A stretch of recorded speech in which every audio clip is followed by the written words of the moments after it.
खुलुमबाय आं माइनाव बसुमतारी गिबियावनो बर' रादाब नायगिरि नोंथांमोनखौ आंनि चेनेलाव बरायबाय लोगोसे गोजोन फुंबिलिनि गाहाम हामलायथि बावहरबाय नोंथांमोननि थाखाय लानानै फैबाय आं गोदान मोनसे रादाब नोंथांमोना भिडिअखौ अननानै जोबजासिम नायलांदो। दिनैनि गिबि खौराङाव दङ कर्नाटकआव मोनसे गिख्रंथाव जाथाय सोमजिदों जेराव 10 सुबुङा जिउ खहा जानो गोनां जादों।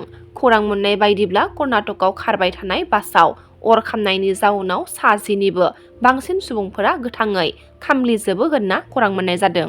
नलबारियाव बजरं दलनि मावथिफोरा खृष्टियान धोरोमारिफोरनि मुवा बेसाद फाननायफोरखौ बादा होनायखौ गोख्रों रावजों सोंखारिदों एबिएमसुनि आफादगिरि टाइसन हुसेन बिथाङा। मख'नो गोनांदि नलबारियाव बजरं दलनि सोद्रोमाफोरा ख्रिस्टमासनि मुवा बेसाद फाननायखौ बन्द' खालामनाय दायनिगिरिफोरखौ पुलिसा खाबाय होनना मिथिनो मोन्दों। कार्बि आलंआव जानाय जाथायखौ लानानै आलफा आफादआ सोंखारिदों। कार्बिफोरनि जायखिजाया जेंनायावनो मदद होनायनि थांखि लादों आलफानिफ्राय। थागिबि ट्राइबेलफोरा बोलो फोरानानै थानो हानाय कार्बि आलंआव गुबुननिफ्राय इनायै हाबनानै थाफैनाय ट्राइबेल नङै सुबुंफोरानो पुलिसनि सिगाङावनो कार्बि सुबुंखौ होसो होसो बुनाय जाथायखौ लानानै गोथौ दुखु मोननाय फोरमायथिदों दुलाराय आसाम ट्राइबेल फरायसा आफादआ। संसद खेल महोत्सबआ मैया थुंगेबाय। मैया हादोरनि गाहाय मन्त्रि नरेन्द्र मदि बिथाङा भार्चुएलनि गेजेरजों साफ्रोमबो गेलेगिरिफोरखौ थुलुंगाखां होदों। क'क्राझार साइ स्टेडियामाव खुंफुंनाय संसद खेल महोत्सबआव फोजोबनाय हाबाफारियाव बाहागो लादोंमोन रायजो सभानि एमपि रोंगोरा नार्जारि बिथाङा। साखाथि हादोर बांलादेशआव हिन्दु सुबुंफोरनि सायाव उदखार खालामनाय आरो दिपु चन्द्र दासखौ अरजों सावनानै बुथारनाय जाथायखौ लानानै बेंगलि फेडारेशन स्टुडेन्ट इउनियन एबिएमसु आफादफोरा गोख्रोङै सोंखारिदों आरो भारतनि प्राइम मिनिस्टार नरेन्द्र मदि बिथां आरो नखर मन्त्रि अमित शाह बिथांखौ बे जाथायनि सायाव गोख्रोङै एक्सन लानो थाखाय खावलायहरदों। পানীৰী সমষ্টি বৰ্তমান বেৰগাঁও সমষ্টি ইয়াত আমাৰ ধুনীয়া এটা স্কিম আমি কৰিছো প্ৰজেক্ট ৰাস্তা খুব পিছপৰা অঞ্চল বগামাটিৰ পৰা খাগৰাবাৰী হৈ ফালে বেৰগাঁৱলৈ যোৱা ৰাস্তা আৰু ইয়াতে আমাৰ 360 মিটাৰৰ ব্ৰিজ শুক্লাই নদীৰ ওপৰত যিটো মানুহে কেতিয়াও কল্পনা কৰা নাছিলে। এই অঞ্চলৰ মানুহে বহুত দূৰেদি ঘূৰি যাব লাগে গুৱাহাটীত গলিও ক'ৰবাত মানে ওদালগুৰিত গলিও বট চাইডৰ মানুহখিনিৰ হাৰাশাস্তি হৈ আছিলে। এতিয়া সেই দলংখন সম্পূৰ্ণ হ'ল। টোটেল প্ৰজেক্টটো আছিলে আমাৰ ব্ৰিজ আৰু ৰাস্তা সহ আমাৰ 135 কোটি টকা। গতিকে 135 কোটি টকাৰ এই কামটোৱে মানে লাখ লাখ মানুহৰ জীৱন যাত্ৰাত যিখিনি আগৰ পৰা কষ্ট পাই আহিছিলে আজি বহুত সহজ কৰি দিলে। মই ইঞ্জিনিয়াৰ টিমক ধন্যবাদ জনাইছো যিসকলে এই প্ৰজেক্টৰ ডিজাইন কৰিছিলে ইয়াৰ কাৰণে যাৱতীয় ব্যৱস্থাবিলাক কৰিছিলে। ঠিকাদাৰ কণ্ট্ৰাক্টৰখিনিকো মই ধন্যবাদ জনাইছো। সময়মতে খুব কম দিনৰ ভিতৰতে প্ৰায় 1 বছৰ মানে হৈছে আমাৰ ইয়াতে তেওঁলোকে সেই কামটো সম্পূৰ্ণ কৰিলে আৰু জানুৱাৰীৰ শেষফালে ৰাইজক আমি সেইটো মানে উচৰ্গা কৰি দিব পাৰিম।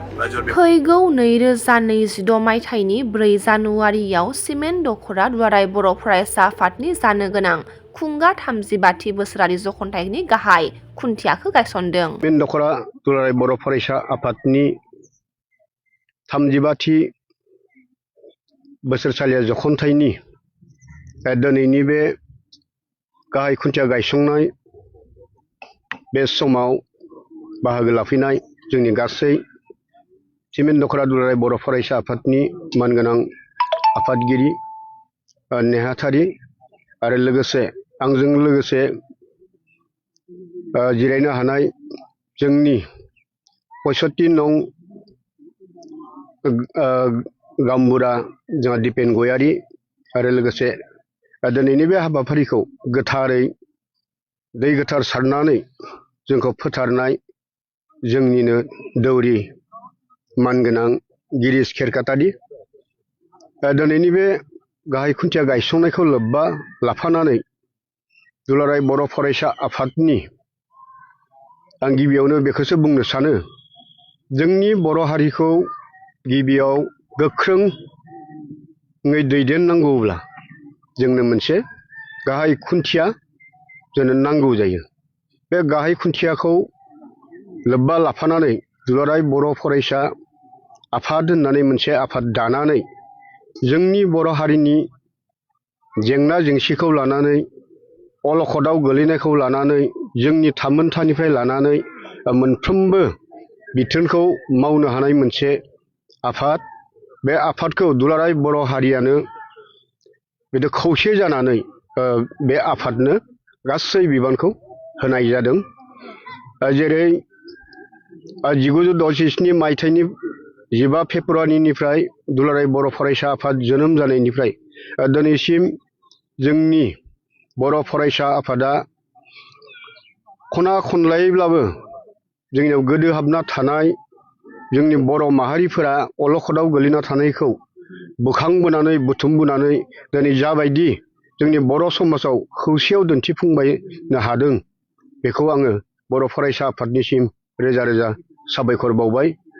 जिहेथु बिथांमोननो जों गासै बर' हारियानो नोंथांमोननि मावनायनि गेजेरजों, नोंथांमोननि बिथोननि गेजेरजों जों बर' समाजा खौसेयावनो दङ।